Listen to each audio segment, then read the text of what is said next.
میں اور آپ جس سوسائٹی میں آج رہ رہے ہیں اس میں بہت سارے لوگ خیر کی طرف آتے ہیں، بڑی تیزی سے نیکی کے ارادے کرتے ہیں،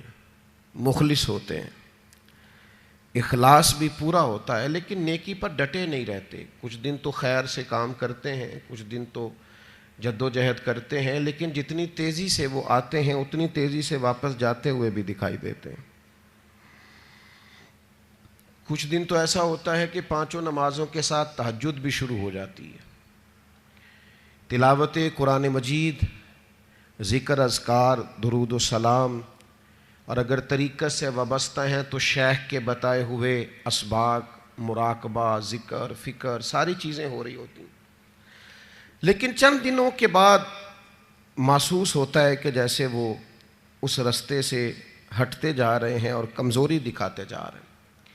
امام حسین رضی اللہ تعالیٰ عنہ کی زندگی سے ہم نے جو چیزیں سیکھنی ہیں ان میں سے ایک سبق یہ لینا ہے کہ انسان ڈٹ کے دین پر کیسے کھڑا ہو سکتا ہے۔ آپ یقین کیجئے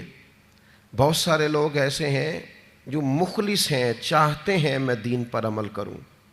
لیکن صرف اپنی برادری کا مقابلہ ہی نہیں کر پاتے، اپنے دوستوں کے بیچ ہی سٹینڈ نہیں لے پاتے، اپنے گھر کے اندر ہی انہیں کھڑا نہیں ہونا آتا، ذرا سی بھی استقامت نہیں دکھاتے۔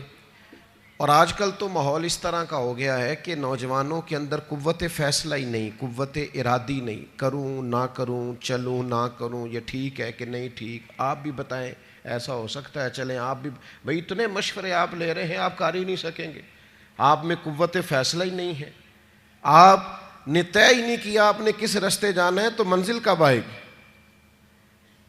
99 لوگوں نے کہہ دیا ہے کپڑے تجھے اچھے لگ رہے ہیں، صرف ایک نے کہا ہے کہ ذرا سینے والے نے ٹھیک نہیں سیا، تو آپ پریشان ہو گئے۔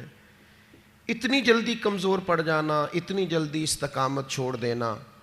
اور پھر ایک طبقہ ایسا بھی ہے جو بڑا باصلاحیت ہے، بڑی زبردست طاقت رکھتا ہے، کام کرنے کی ہمت رکھتا ہے، وسائل بھی ہیں، ذرائع بھی ہیں، سلیقہ بھی ہے،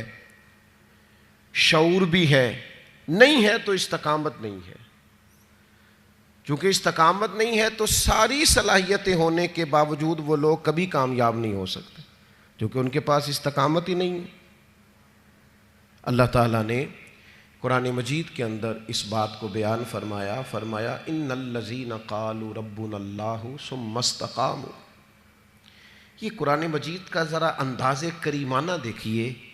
فرمایا بے شک وہ لوگ جنہوں نے کہا اللہ ہمارا رب ہے، ثم استقاموا، پھر وہ ڈٹ گئے، جم گئے اس بات پر اللہ ہمارا رب ہے، پھر اس پہلو پر پورے طور پر وہ کھڑے ہو گئے، تو یا اللہ انہیں کیا ملے گا؟ فرمایا تتنزل علیہم الملائکہ، ہم ان کی مدد کے لیے فرشتوں کا نزول فرما دیں گے،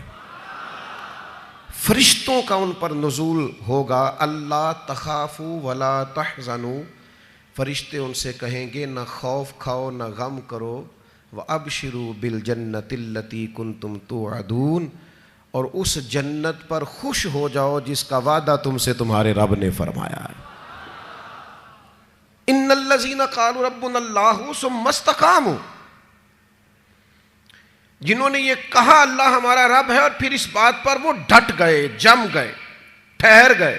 استقامت دکھائی، کھڑے ہو گئے۔ یہ نہیں فرمایا کہ فرشتے آئے تو وہ ڈٹ گئے، قرآن مجید کی ترتیب یاد رکھیے، فرمایا پہلے وہ ڈٹے،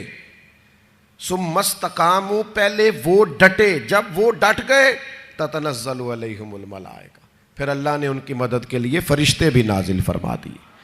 پہلے تمہیں ڈٹنا ہے، فرشتے بعد میں آئیں گے، تمہیں ایک دفعہ ڈٹ کے دکھانا ہے کہ ہم ڈٹ گئے، ہم کھڑے ہو گئے، پھر فرشتے آئیں۔ ویسے تو علماء تفسیر اکثر نے یہی لکھا ہے کہ یہ جو فرشتے آتے ہیں نا مومنوں کے پاس، یہ موت کے وقت آتے ہیں، اور یہ بھی بڑی نعمت ہے کہ موت کے وقت فرشتہ آ جائے اللہ کی مدد لے کر۔ یہ فرشتے قبر میں آتے ہیں، یہ فرشتے میدان محشر میں آئیں گے، یہ مومن کے پاس آتے ہیں، خوشخبری سنانے آتے ہیں فرشتے۔ لیکن صاحب تفسیر روح المعانی فرماتے ہیں نہیں بھائی، صرف قبر حشر اور قیامت میں نہیں آتے، یہ زندگی میں بھی آتے ہیں. یہ مومنوں کے سینوں کو کشادہ کرنے آتے ہیں، انشراح صدر دینے آتے ہیں، انہیں تسلی دینے آتے. تم خیر کے کام پہ نکلے ہوئے ہو، اللہ تمہاری مدد کرے گا، ان کے سینوں کو ٹھنڈا کرنے آتے ہیں.